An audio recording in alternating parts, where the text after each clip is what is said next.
दोस्तों हमने previous video में बात की कि अलजेब्रा हम किसे कहते हैं। उसके साथ साथ हमने ये भी बात की कि इंग्लिश अल्फ़ाबेट के लेटर जो हम यूज़ करते हैं खासतौर पर एक्स वाई और जेड, उनको हम वेरिएबल्स क्यों कहते हैं। उसके साथ साथ हमने ये भी बात की कि कोएफिशिएंट और कांस्टेंट के दरमियान क्या डिफरेंस होता है।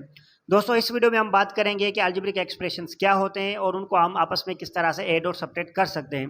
दोस्तों टॉपिक को स्टार्ट करने से पहले अगर आपने हमारा अभी तक चैनल सब्सक्राइब नहीं किया है, पहले हमारे चैनल को सब्सक्राइब करें और बेल आइकन को प्रेस करें ताकि हमारे जो भी लेटेस्ट वीडियो है वो आपको बर वक्त नोटिफिकेशन जरिए पहुंच जाए। चलो स्टार्ट करते हैं कि अलजेब्रिक एक्सप्रेशंस क्या है और उनको आपस में हम किस तरह ऐड और सब्ट्रैक्ट कर सकते हैं। चलो स्टार्ट करते हैं। एक्सप्रेशंस एक किस्म के एक्सप्रेशंस होते हैं जिसमें वेरिएबल्स, कोएफिशिएंट्स और कांस्टेंट एक दूसरे के साथ जुड़े हुए होते हैं with the help of basic operations. मिसाल के तौर पर जिस तरह से एडिशन होती है, सब्ट्रैक्शन होती है, मल्टीप्लिकेशन होती है और डिवीजन होती है। जिस तरह से हमारे पास ये है 3x² + 5, यहाँ पर क्या है, ये जो 3 है ये कोएफिशिएंट है, ये x जो है हमारे पास ये वेरिएबल है और ये जो 5 है अलग से वो हमारे पास कांस्टेंट कहलाता है। तो यहाँ पर ये एक किस्म का एक्सप्रेशन बना। यहाँ पर देखिए, यहाँ पर हमारे पास दो वेरिएबल्स है, एक y है एक x है। तो ये जो y के आगे जो भी वेरिएबल के आगे नंबर आता है कांस्टेंट, उसे हम कोएफिशिएंट कहते हैं। तो एक ये कोएफिशिएंट है 4, इसमें y वेरिएबल है, यहाँ पर 3 कोएफिशिएंट है x का और x यहाँ पर वेरिएबल है और यहाँ पर 4 जो ये कांस्टेंट है। ये दोनों जो है एग्जाम्पल है एक किस्म के अलजेब्रिक एक्सप्रेशन के। ठीक है, यहाँ पर आपके पास इनकी पावर कुछ भी आ सकती है, या यहाँ पर एक्स वाई भी आ सकते हैं, जेड भी आ सकते हैं, उनको आपस में मल्टीप्लाई कर सकते हैं या अपॉन में आ सकते हैं, या किस तरह से भी ये चीज़ें आ सकती हैं। इनको हम क्या कहते हैं, अलजेब्रिक एक्सप्रेशन कहते हैं। मगर इसमें एक चीज़ का ध्यान रखें, एक चीज़ का ख्याल रखें, वो ये है कि यहाँ पर इक्वल की सिंबल नहीं आनी चाहिए, क्योंकि जब भी इक्वल की सिंबल आ जाती है तो वो एक्सप्रेशन से बदल कर वो इक्वेशन हो जाती है। दो एक्सप्रेशन को आपस में किस तरह से ऐड या सब्ट्रैक्ट कर सकते हैं, उसको स्टार्ट करने से पहले मैं आपको 3 या 4 चीज़ें बेसिक्स बताऊंगा जो आपको आना लाजमी है। अगर वो आपको आती हैं तो बाकी की चीज़ें आपको समझ में आ जाएंगी कि एडिशन उनकी और सब्ट्रैक्शन किस तरह हम कर सकते हैं। ठीक है, ये 3 चीज़ें आपको जहन में रखनी है, ये बेसिक्स ही है। ठीक है, मिसाल के तौर पर पहली जो चीज़ है वो है variable and power must be same. जो आप जिनको ऐड कर रहे हैं या सब्ट्रैक्ट कर रहे हैं उनका वेरिएबल होना सेम है और पावर भी उनके ऊपर होना सेम है। मिसाल के तौर पर एक एक्स है एक वाई है, उनको आप ऐड नहीं कर सकते हैं। ठीक है, हाँ आप उनको x + y के फॉर्म में लिख सकते हैं या सब्ट्रैक्ट करके x - y के फॉर्म में या y - x के फॉर्म में लिख सकते हैं, मगर वो आपस में ऐड या सब्ट्रैक्ट नहीं होंगे, यानी कि उनके जो कोएफिशिएंट्स होंगे वो आपस में ऐड और सब्ट्रैक्ट नहीं होंगे। ठीक है, आपको कोई रिजल्ट नहीं मिलेगी। दूसरी चीज़, उनके ऊपर पावर भी सेम होना चाहिए। मिसाल के तौर पर एक एक्स है उसके ऊपर x² है। ठीक है, एक एक्स है जिसके ऊपर पावर क्यूब है, तो x³ + y³ ये आपस में ऐड नहीं होंगे, यानी कि आप 2x³ या 2x² नहीं कर सकते, वो आपस में उसी तरह ही रखेंगे x² + y³। ठीक है, तो ये दो चीज़ें जो है उनमें होना सेम लाजमी है। मिसाल के तौर पर एक x है और दूसरा भी x है, ये दोनों आपस में ऐड हो गए 2x हो जाएंगे। एक हमारे पास 2x है, एक हमारे पास 3x है, क्योंकि ये सेम चीज़ें हैं तो 2 और 3x कितने बनते हैं, 5x बन जाएंगे। तो इस तरह से ये आपस में ऐड या सब्ट्रैक्ट हो सकते हैं। दूसरी चीज़ आपको क्या ध्यान में रखनी है कि same symbols terms are added. जो सेम सिंबल्स होती हैं वो आपस में ऐड होते हैं, वो टर्म्स आपस में ऐड होते हैं। मिसाल के तौर पर एक प्लस का है, दूसरा टर्म भी प्लस का है, वो आपस में ऐड हो सकता है। सिमिलरली अगर एक माइनस का है दूसरा भी माइनस का है तो वो आपस में ऐड हो जाएंगे। अब उनमें सिंबल वही रहेगी जो उनमें है। अगर दोनों प्लस के हैं तो रिजल्ट जो है प्लस में आएगी, दोनों माइनस के होंगे ऐड मगर रिजल्ट माइनस में आएगी। तो ये चीज़ ख्याल रखना है आपको। ठीक है, नंबर 3 पर जो डिफरेंट सिंबल्स टर्म्स होते हैं वो आपस में सब्ट्रैक्ट होते हैं। मिसाल के तौर पर एक माइनस का है एक प्लस का है, कभी भी माइनस और प्लस उनकी आपस में बनती नहीं है, वो आपस में लड़ते हैं, वो आपस में झगड़ते हैं, वो आपस में करते हैं। बाकी जो बचता है वो ही आंसर आता है। बचता किसका है, बचता उससे जो बड़ा होता है। मिसाल के तौर पर अगर प्लस का बड़ा है और माइनस का छोटा है, होगा सब्ट्रैक्ट, आंसर जो होगा बचेगा प्लस में से, क्योंकि वो बड़ा है। ठीक है, सिमिलरली अगर एक माइनस का है एक प्लस का है मगर माइनस वाला बड़ा नंबर है तो बचेगा जो रिजल्ट आएगी वो माइनस वाले में से आएगी, मगर कट होंगे, वो सब्ट्रैक्ट होंगे। ठीक है, ये 3 चीज़ें आपको ध्यान में रखनी। अगर आपको और बेसिक्स नहीं आती हैं इसके साथ साथ ये किस तरह से काम करते हैं, तो हमने एक वीडियो बनाई हुई है, पहले आप वहाँ पर जाकर बेसिक्स ऑफ मैथमेटिक्स आप सर्च करेंगे तो वहाँ पर आपको आ जाएगा। उस वीडियो में आप देख लें कि उनके और बहुत सारे जो बेसिक्स हैं वो हमने उसमें डिस्कस की हुई है। अगर वो आप देख लेंगे तो आपके लिए आसानी हो जाएगी। ठीक है, चलो स्टार्ट करते हैं आपके हम एक्सप्रेशन को किस तरह से ऐड या सब्ट्रैक्ट कर सकते हैं। पहले स्टार्ट करते हैं एडिशन से। पर देखिए हमने यहाँ पर 3 प्रॉब्लम्स दिए हुए, उन तीनों को हम किस तरह से ऐड कर सकते हैं। ठीक है, यहाँ पर ये तीनों अलजेब्रिक एक्सप्रेशन, इनको आपस में किस तरह से ऐड कर सकते हैं। अब क्या करेंगे, आप इनको क्या कह रहा है कि ऐड करना है इस एक्सप्रेशन को, यहाँ कामा तक आपने ये एक एक्सप्रेशन है। ठीक है, कामा के बाद ये दूसरा एक्सप्रेशन, इन दोनों को आपने क्या करना है, ऐड करना है। तो आप 2 मेथड से इनको ऐड कर सकते हैं। एक होता है हॉरिजॉन्टल मेथड, एक होता है वर्टिकल मेथड। हॉरिजॉन्टल का मेथड ये है कि भाई एक ही रो में सबको रख लें, उनके बाद उनको जो मैंने बताई है वो सेम, वो जो 3 जो चीज़ें उनके ऊपर आप इनको ऐड करें। ठीक है, या आप वर्टिकली इनको ऐड करें। तो यहाँ पर हम क्या करेंगे, वर्टिकली ऐड करेंगे, ठीक है। ये हमारे स्टार्टिंग में जो है वो आसान रहता है। अब क्या करना है, यहाँ पर हमने आपको बताया है कि भाई वो ऐड तब होते हैं जब उनके एक तो पावर सेम होनी चाहिए, दूसरा वेरिएबल सेम होना चाहिए, ठीक है। और तीसरी चीज़ मैंने आपको बताई कि जो सेम सिंबल हो जो आपस में ऐड होती है, चाहे दोनों माइनस की हो चाहे दोनों प्लस की हो, ठीक है। और जो डिफरेंस होती है सिंबल्स, यानी कि एक माइनस की एक प्लस की, वो आपस में सब्ट्रैक्ट होते हैं, ठीक है। अब इनको इससे हमने क्या करना है, ऐड करना है। यहाँ पर पहला जो टर्म है वो कौन सा है, एक्स स्क्वायर। अब यहाँ पर आपने वो ढूंढना है जो एक्स स्क्वायर होगा, क्योंकि वो एक्स स्क्वायर के साथ आप रखेंगे तो वो आपस में ऐड हो सकते हैं, वरना नहीं ऐड हो सकते हैं, ठीक है। यहाँ पर अगर ये एक्स स्क्वायर है तो इसमें वो टर्म कौन सा एक्स स्क्वायर का, ये वाला 2x², ये आपने इसके नीचे रखना है, ठीक है। ये इसमें आसानी होती है वर्टिकल मेथड में, ठीक है। उसके बाद आपने एक्स वाला टर्म रखना है, ठीक है। एक्स वाला टर्म इसमें कौन सा, ये है। यहाँ पर ये 3x किसका है, प्लस का है ना, आगे प्लस सिंबल नहीं है, प्लस का है, तो यहाँ आप प्लस लगा लेंगे, ठीक है, 3x। उसके बाद ये 4 जो कांस्टेंट है, यहाँ पर कांस्टेंट कौन सा नंबर है, यहाँ पर कांस्टेंट जो है वो 5 है, यहाँ पर आप रखेंगे। अब इनको सिमिलरली जिस तरह से आप सिंपल ऐड करते हैं उनको ऐड कर लें, ठीक है। यहाँ पर हमारे पास एक एक्स स्क्वायर ये है, 2x² हमारे पास ये है, तो ओवरऑल हमारे पास एक्स स्क्वायर के टर्म कितने बनते हैं, 3। एक ये और दूसरा ये, 2 ये, तो सीधी बात है 3 बनते हैं। तो यहाँ पर आप 3x² रखेंगे, ठीक है। इनको आपस में ऐड करेंगे क्योंकि ये भी प्लस का ये प्लस का, दो सिंबल सेम है तो ये आपस में ऐड होंगे। 3x और 3x कितने बनते हैं हमारे पास, 6x बनते हैं। ये इस तरह से हैं कि भाई अगर आपके पास 3 पेन एक है और 3 पेन्स और हैं तो आपके पास ओवरऑल पेन्स कितनी बनते हैं, 6 पेन्स बनते हैं। पेन्स उनका नाम है या उनका स्ट्रक्चर है, कुछ भी उनकी एक प्रॉपर्टी जो लिखती है, ठीक है। तो इस तरह से x जो होता है वो भी एक किस्म का ऐसा समझें कि एक किस्म के सिंबल है जो आपस में ऐड हो सकती है। मिसाल के तौर पर आप अज्यूम करें कि आपके यहाँ पर एक्स जो है इस तरह के वो वुड के बने हुए हों, वो पड़े हुए हों, आपको कहा जाए 3 ये एक्स है, 3 ये एक्स हैं, तो आप बताएंगे तो ओवरऑल एक्स कितने बनते हैं, तो सीधी बात है आप कहेंगे भाई ये 3 और 3 6 बनते हैं, ठीक है। तो इस तरह से इनको आप ऐड करते हैं, 3x और 3x हमारे पास 6x बनते हैं, ठीक है। 4 और 5 सीधी सी बात है 9 बनते हैं, ठीक है। इस तरह से आप इनको ऐड करेंगे, ये एडिशन इनकी हो गई। It's very simple. अब चलते हैं दूसरे एग्जाम्पल की तरफ नीचे। अब यहाँ पर क्या कह रहा है, ऐड, ठीक है, ऐड करना है इनको इनसे। अब वो ही सेम मेथड आपने वर्टिकल वाला अप्लाई करना है। पहले आपने क्या रखना है, जो एक्स स्क्वायर वाला टर्म है, यहाँ पर एक्स स्क्वायर वाला टर्म कौन सा है, ये वाला है, ठीक है। अब क्योंकि ये माइनस में है तो आपको माइनस में रखना है, प्लस में नहीं रखना, ठीक है। -2x² जो है वैसे ही यहाँ पर रखना है। उसके बाद जो x वाले टर्म है, यहाँ पर x वाला टर्म इस एक्सप्रेशन में 4x है और यहाँ पर 4 जो है पॉजिटिव है, ठीक है। यहाँ पर 4 अगर क्योंकि सिंबल नहीं है तो वो प्लस का होता है, यहाँ पर 4x लगा लेंगे। फिर आप कांस्टेंट ढूंढेंगे, कांस्टेंट यहाँ पर कौन सा है, 5 है, यहाँ पर रखेंगे। मगर इसमें एक चीज़ एक्स्ट्रा है, वो है y यहाँ पर नहीं है। अगर यहाँ पर नहीं है तो वो आप अलग से लिख सकते हैं, ठीक है। वो आप इनसे अलग से लिखेंगे क्योंकि वहां पर ऊपर तो कहीं पर नहीं है, आप वहां पर अलग से लिखेंगे। अब इनको ऐड करें। अब क्योंकि ये 3 जो है प्लस का, ये माइनस का है, दोनों आपस में सिंबल्स डिफरेंट है तो ये आपस में बनेंगे नहीं, तो ये आपस में सेपरेट होंगे। 3 में से 2 जाएगा तो कितना बनता है, 1 बनता है। अब 1 रखें या ना रखें कोई बात नहीं है, यहाँ पर आप x² रख लें क्योंकि एक ही x² इसको कहेंगे हम, ये एक ही बनाना, ठीक है। एक x² हमारे पास आ गया, ओके। उसके बाद यहाँ पर 5x है, यहाँ पर 4x है, ये आपस में क्योंकि दोनों पॉजिटिव है, दोनों सिंबल सेम है, आपस में ऐड होंगे तो कितने बनते हैं, 9x बनते हैं, ठीक है।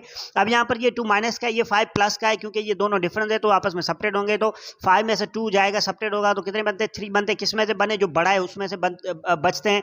यहाँ पर बड़ा जो नंबर है वो 5 है, उसमें से 3 बचते हैं, ठीक है। तो यहाँ पर पॉजिटिव 3 आप रखेंगे, ठीक है। उसके बाद यहाँ पर y आपने रख लेना है क्योंकि ऊपर y है ही नहीं जो आप उससे सब्ट्रैक्ट यहाँ लेट सपोज ऐड कर सके। अब इनको इस तरह रखें, आपकी मर्जी है, या आपको, क्योंकि हमारे पास एडिशन में या उसमें एडिशन में हमारे पास कम्यूटेटिव प्रॉपर्टी अलो होती है, तो आप इनको अगर इस तरह से रखें तो आप रख सकते हैं, ठीक है। यानी कि पहले y को पहले रखें, उसके बाद कांस्टेंट को बाद में रखें, आपकी मर्जी है, ठीक है। इनको आपस में किस तरह से भी रीअरेंज कर सकते हैं, कहीं पर भी रख सकते हैं, मगर एक चीज़ का ध्यान रखना है, वो ये है कि जो उनकी सिंबल है वो उनकी सेम होनी चाहिए, यानी कि पॉजिटिव पॉजिटिव होना चाहिए, नेगेटिव वाला नेगेटिव रहना चाहिए। तो इस तरह से इनका आंसर आ गया, ठीक है। यहाँ पर देखें, इस एक्सप्रेशन को यहाँ पर खत्म होता है कॉमा में, उसके बाद कॉमा के बाद एक और एक्सप्रेशन स्टार्ट हो, इनको इससे ऐड करना है, ठीक है। अब क्या करना है, पहले यहाँ पर XY ध्यान में रखें, एक्स वाई ये दोनों आपस में मल्टीप्लाई हो रहे हैं, क्योंकि यहाँ पर अगर मल्टीप्लिकेशन सिंबल ना हो, इम्प्लाइड होता है कि वहाँ पर मल्टीप्लिकेशन है। यहाँ पर अगर कोई और सिंबल ना हो तो इम्प्लाइड होता है कि यहाँ पर मल्टीप्लिकेशन है।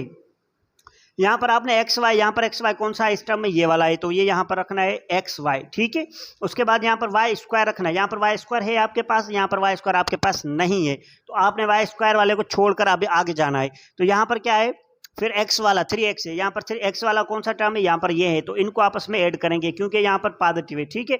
अब उसके बाद यहाँ पर x² एक्स्ट्रा है, जो इसमें नहीं है, इसमें y² है, तो वो उसमें नहीं है, तो आपने क्या करना है, इनको अलग रखना है फिर, ठीक है। वो x² को आपने अलग से रखना है। अब क्या करना है, जो सेम है वो आपस में ऐड करें। 3xy और हमारे पास 2xy कितने बनते हैं 5xy, क्योंकि दोनों पॉजिटिव है। उसके बाद ये यहाँ पर है कुछ नहीं, वो सेम ही आएगा ना, किसी भी नंबर को आप ऐड नहीं कर, किसी भी जीरो या कुछ नथिंग से आप ऐड करेंगे वो सेम ही नंबर आता है, ठीक है। यहाँ पर प्लस, यहाँ पर 3x और ये 4x कितना बनता है, सॉरी 7x बनता है, ठीक है।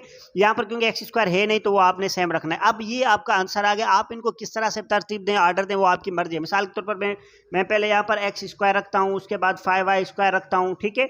और उसके बाद में लेट सपोज हमारे पास यहाँ पर, सॉरी यहाँ पर ये जो था ना 5xy होगा, ठीक है। यहाँ पर मैं फिर अब मैं रखता हूँ 5xy, ठीक है। उसके बाद मैं रखता हूँ 7x, कोई मसला नहीं, अगर इस तरह से आंसर हो तो भी ठीक है, इस तरह आंसर हो तो भी ठीक है, या इसमें से कैसे भी इनको आपस में इधर उधर करके आंसर हो, वो सारे आंसर एक ही कहलाएंगे, ठीक है। तो दोस्तों हम इस तरह से इनको ऐड कर सकते हैं। चलो दोस्तों अब हम देखते हैं कि दो एक्सप्रेशन को आपस में किस तरह से सब्ट्रैक्ट कर सकते हैं, ठीक है। यहाँ पर सब्ट्रैक्ट दिस सब्ट्रैक्ट करना है फ्रॉम दिस इसके इससे, ठीक है। तो ये जो ऊपर रहेगा, ये जो हमें कह रहा है जिसको सब्ट्रैक्ट करना है वो हम नीचे रखेंगे, ठीक है। अब वही सेम रूल अप्लाई होगा जो हमने एडिशन में अप्लाई किया था। वो क्या था कि जो सेम पावर्स है वो आपने पावर्स जो सेम है या जो सेम है नंबर्स वो एक दूसरे के नीचे रखने, ठीक है। यहाँ पर एक्स स्क्वायर है तो इसमें एक्स स्क्वायर कौन सा, ये वाला टर्म है, यहाँ पर आप रखें पहले जैसे है वैसे रख लें, ठीक है। यहाँ पर 5x है तो ये एक्स के नीचे रखेंगे, ठीक है, वर्टिकली। और उसके बाद 4 क्योंकि कांस्टेंट, ये 9 के कांस्टेंट के साथ आ जाएगा। अब क्या करना है, ऐड तो करना नहीं, यहाँ पर हमने सब्ट्रैक्ट करना है। जब भी हम सब्ट्रैक्ट करते हैं, ज़हन में रखें एक चीज़, जब भी हम सब्ट्रैक्ट करते हैं तो उनकी जो सिंबल्स होते हैं वो चेंज हो जाते हैं। यानी अगर वो प्लस का होगा तो उनको हम माइनस करेंगे, अगर वो माइनस का होता है वो उसे हम प्लस करते हैं। ये रूल आपने ज़हन में रखना है सब्ट्रैक्शन में, ठीक है। यहाँ पर क्योंकि ये प्लस का है, यहाँ पर क्या हो जाएगा माइनस, यहाँ पर माइनस देकर फिर इसको सब्ट्रैक्ट नहीं करना है। अगर इस तरह से करेंगे तो ये टर्म सिर्फ सब्ट्रैक्ट कर सकते हैं, अगले टर्म सब्ट्रैक्ट नहीं कर रहे हैं आप, ठीक है। मिसाल के तौर पर जिस तरह हमें कहा जाता है ना कि भाई 5 को लेट्स सपोज 2 को 5 से सब्ट्रैक्ट करें, तो आप 5 2 को, क्योंकि यहाँ पर कोई प्लस नहीं होती है, कोई माइनस नहीं होते, जब आप यहाँ पर सब्ट्रैक्ट कहा जाता है तब आप माइनस देते हैं। तो इसका मकसद जब सब्ट्रैक्ट करते हैं तो माइनस आती है, ठीक है। फिर आप इनको सब्ट्रैक्ट करते हैं तो यहाँ पर आंसर 3 आ जाता है, ठीक है। यहाँ पर अगर इस तरह से एक ही आगे सिंबल लगा लेंगे माइनस की, दूसरे टर्म्स को नहीं लगाएंगे तो क्या होगा, फिर सिर्फ ये आप टर्म्स जो है वो आपस में सब्ट्रैक्ट कर रहे हैं, जिस तरह से ये एक टर्म आपस में सब्ट्रैक्ट होता है, ठीक है। तो बाकी के आप टर्म सब्ट्रैक्ट नहीं कर रहे हैं, इसलिए आपको सारे के सारे टर्म्स, क्योंकि ये सारे एक्सप्रेशन को इस एक्सप्रेशन से इस एक्सप्रेशन से सब्ट्रैक्ट करना है, तो सारे के सारे जो टर्म्स है उनको सब्ट्रैक्ट करना है। तो हमने क्या करना पड़ेगा, उनकी सारे सिंबल्स चेंज करनी पड़ेगी, ठीक है। यहाँ पर प्लस है तो माइनस आएगा, ठीक है, यहाँ पर भी माइनस आएगा, ठीक है। अब आप इनको सब्ट्रैक्ट करें, 3x स्क्वायर में से एक एक्स स्क्वायर जाएगा तो कितना बचेगा, 2x स्क्वायर, ठीक है। यहाँ पर 7x स्क्वायर में से 5x स्क्वायर सब्ट्रैक्ट करेंगे तो कितने बनते हैं, 2x, क्योंकि एक प्लस का एक माइनस का है तो वो आपस में सब्ट्रैक्ट होंगे, बचेंगे जो बड़ा होगा उसमें से। यहाँ पर 7 जो बड़ा है वो प्लस का है, उसमें से बचने पॉजिटिव आ रही है, ठीक है। यहाँ पर 9 जो वो पॉजिटिव है, 4 जो वो आप नेगेटिव है, इसको पॉजिटिव कंसिडर नहीं करना, या सब्ट्रैक्ट हो जाएगा, कितने बनते हैं 5। तो ये इनका आंसर आ जाएगा, ठीक है। चलो हम नीचे जो प्रॉब्लम है एक और उनको देखते हैं कि हम उनको किस तरह से सब्ट्रैक्ट कर सकते हैं। हम इसी तरह से सब्ट्रैक्ट करेंगे। क्या कह रहा है, सब्ट्रैक्ट दिस फ्रॉम दिस, इसमें से इसको सब्ट्रैक्ट करना, ये सब्ट्रैक्ट होगा इसमें से, तो क्योंकि ये ऊपर रखेगा इसमें से हमने इसको सब्ट्रैक्ट करना, ये ऊपर रहेगा, ठीक है। यहाँ पर ये ना देखें कि बड़ा वाला कौन सा है छोटा वाला कौन सा, नहीं, आपने क्या करना है, जो जिससे सब्ट्रैक्ट को कहा जा रहा है इसको हम सब्ट्रैक्ट करेंगे इसके साथ, तो वो आप ऊपर ही रखेंगे, चाहे वो छोटा हो चाहे वो बड़ा हो, ठीक है। यहाँ पर पहले हमने क्या रखना है, एक्स स्क्वायर वाला टर्म रखना है, यहाँ पर एक्स स्क्वायर वाला टर्म ये इसके नीचे रखना है 3x स्क्वायर, ठीक है। फिर आपने क्या करना है, क्योंकि ये माइनस का 5 है तो यहाँ पर x वाला -5x x वाले के नीचे रखना है। यहाँ पर 8 जो है वो कांस्टेंट है, यहाँ पर 2 जो है वो कांस्टेंट के नीचे रखना है। अब क्या करना है, आपने सिंबल्स चेंज करनी है, क्योंकि आपने सब्ट्रैक्ट करना है। ये प्लस का है तो यहाँ पर माइनस आ जाएगी, क्योंकि ये माइनस का है तो यहाँ पर प्लस का। एक और चीज़ का ख्याल रखें, ऊपर वाली सिंबल चेंज नहीं करनी है, वरना ये दोनों फिर आप चेंज कर बैठे, इस तरह से गलती हो जाएगी, ठीक है, मिस्टेक हो जाएगी। अब क्या करेंगे, जो नीचे वाले नंबर्स हैं ना उनकी क्योंकि सब्ट्रैक्ट जो कर रहे हैं ना उनकी सिंबल्स चेंज होती है, जिससे वो सब्ट्रैक्ट हो रहे हैं उनकी सिंबल्स चेंज नहीं होती है, ठीक है। अब यहाँ पर क्या करेंगे, क्योंकि ये माइनस का है तो ये क्या हो जाएगा, प्लस का हो जाएगा, ठीक है। अब आपने देखना है कि कौन से जो आपस में या ऐड हो रहे हैं या आपस में सब्ट्रैक्ट हो रहे हैं, यानी कि डिफरेंट सिंबल जो होंगे वो आपस में सब्ट्रैक्ट होंगे डेफिनेटली, ठीक है। यहाँ पर 2x स्क्वायर पॉजिटिव के और 3x स्क्वायर नेगेटिव के, तो दोनों आपस में सब्ट्रैक्ट होंगे, मगर बचेगा कौन सा, जो बड़ा होगा उसका। अब यहाँ पर 3 क्योंकि बड़ा है तो 2 3 में से जाएगा, कितना बनता है, 1 बनता है, तो एक x स्क्वायर जो है वो बचेगा, किस में से, जो बड़ा है, बड़ा वाला कौन सा है, माइनस वाला बड़ा है, तो यहाँ पर माइनस की वो सिंबल लगा लेंगे, ठीक है। यहाँ पर क्या करेंगे, 2x स्क्वायर, यहाँ पर 5x स्क्वायर, क्योंकि माइनस का था प्लस का हो गया तो दोनों सेम सिंबल हो गई, आपस में ऐड होंगे, सब्ट्रैक्ट नहीं होंगे, तो 2 और 5 कितने बनते हैं, 7x बनेंगे यहाँ पर, ठीक है। यहाँ पर एक माइनस का 8 है और यहाँ पर ये 2 माइनस का था तो पॉजिटिव हो गया, प्लस का हो गया, अब ये आपस में सब्ट्रैक्ट हो गए क्योंकि सेम सिंबल्स रही नहीं, तो यहाँ पर 8 में से 2 सब्ट्रैक्ट करेंगे, कितना बनता है 6 बनता है। 6 किस में से बनता है, बड़ा वाला जो है -8 वाला है उसमें से बनता है। तो यहाँ से -6 बनता है, ठीक है, यहाँ से -6 जो है वो बचता है। तो यहाँ पर आपने माइनस की सिंबल लगा लेनी। तो इस तरह से आप इनको सेपरेट कर सकते हैं, ठीक है। चलो एक और एग्जांपल करते हैं कि हम उनको किस तरह से सेपरेट कर सकते हैं। दोस्तों अब यहाँ पर देखें, यहाँ पर क्या कह रहा है, subtract this expression by this. अभी बाय आ जाए तो ये ऊपर रखेंगे, ये जो सेकंड जो हमारे पास एक्सप्रेशन गिवन होता है वो नीचे रख के आप उनको सेपरेट करेंगे। जब भी फ्रॉम आता है तो आप क्या करते हैं, ये ऊपर रखते हैं और ये जो है क्योंकि जिसको सेपरेट कह रहा होता है वो हम नीचे रखते हैं। तो यहाँ पर उल्टा हो जाएगा, ठीक है। आप इसको किस तरह से सेपरेट करेंगे, ये आप ऊपर ही रखेंगे, इसको इससे सेपरेट करेंगे। तो आप इसको इस तरह कर सकते हैं, 5x² ऊपर वाला पहले रखें आप वर्टिकली, ठीक है। आपने सेपरेट करना है 6xy -4x। अब क्योंकि इसको इससे सेपरेट करना है, ये नीचे रखेंगे। तो यहाँ पर x² वाला टर्म कौन सा है इसमें, ये है, ठीक है। यहाँ पर माइनस वाला है तो आपने माइनस रखना है, यहाँ पर प्लस नहीं रखना है। यहाँ पर क्योंकि माइनस में ये है -x²। यहाँ पर xy वाला टर्म है, यहाँ पर xy वाला टर्म ये है -2xy, तो वो आपने वैसे ही रखना है -2xy। फिर हमारे पास x वाला टर्म यहाँ पर है, यहाँ पर x वाला टर्म हमारे पास कौन सा है, 5x है, ठीक है। यहाँ पर पॉजिटिव का है वो 5x आपने रखना है। और उसके बाद यहाँ पर लास्ट में वो है कांस्टेंट, ठीक है। ऊपर वाले में कांस्टेंट नहीं है, कोई बात नहीं है, ठीक है, आपने रखना है। अब यहाँ पर क्या करेंगे, ऐसे आपने रख लिया। अब आप क्या करेंगे, क्योंकि सेपरेट कर रहे हैं तो इनकी सिंबल्स आपस में क्या होती है, चेंज होती है। तो यहाँ पर आपने क्या करना है, ये माइनस का है तो यहाँ पर आपने इसको क्या करना है, प्लस का कर देना है। यहाँ पर ये माइनस का है, इसको पॉजिटिव कर देना है। यहाँ पर ये प्लस का है, इसको माइनस कर देना है। अब आप देखेंगे कौन सी चीज़ें आपस में ऐड हो रही हैं, कौन सी चीज़ें आपस में सेपरेट हो रही है, डिपेंडिंग ऑन देयर सिंबल्स, ठीक है। अब यहाँ पर क्योंकि ये भी प्लस का, ये भी प्लस का, दोनों की सिंबल सेम हो गई, तो 5x और 1x कितना बनता है, 6x² बनता है, ठीक है। उसके अलावा यहाँ पर 6xy यहाँ पर प्लस का है, यहाँ पर भी ये माइनस का, तो आप क्योंकि आप प्लस का हो गया है तो आपने सेकंड जो सिंबल है वो आपने देखनी है, ऊपर वाली आपने नहीं देखनी है। तो 6xy यहाँ पर 2xy कितने बनते हैं, 8xy, क्योंकि आपस में ऐड हो गए, सिंबल सेम हो गई। यहाँ पर देखिए -4x है, यहाँ पर ये भी माइनस का हो गया अब, ठीक है। तो दोनों माइनस के हैं क्योंकि दोनों के सिंबल सेम है, तो ये आपस में ऐड हो गए, मगर वो उनके सिंबल आएगी जो उनके है, ठीक है। यहाँ पर ये 4 और 5 कितने बनते हैं, 9 बनते हैं। ये भी माइनस के, ये भी माइनस के होंगे, माइनस के, ठीक है, 9x। यहाँ पर देखें कोई और ऊपर है ही नहीं, यहाँ पर आपने क्या करना है, वैसे ही आपने रखना है जो ये नंबर है। यहाँ पर आपने क्या करना है, सर ऊपर है नहीं तो सेपरेट क्यों करें, नहीं भाई सेपरेट करना पड़ेगा, फिर भी यहाँ पर आपको माइनस के साथ रखना है, ठीक है। तो यहाँ पर माइनस होगी। तो इस तरह आप इनको आपस में सेपरेट कर सकते हैं या ऐड कर सकते हैं, जिस तरह से हमने आज सीखा। बाकी चीज़ें जो आपको जितनी प्रैक्टिस करेंगे उतनी आपकी मैथमेटिक्स जो वो बेहतर होती जाएगी और आपको कन्फ्यूजन आपकी जो भी है वो दूर होती जाएगी और आपको ऐसा समझें कि वो आपके लिए बहुत आसान होता जाएगा, ठीक है। चलो इंशाल्लाह आपसे नेक्स्ट वीडियो में मुलाकात करते हैं।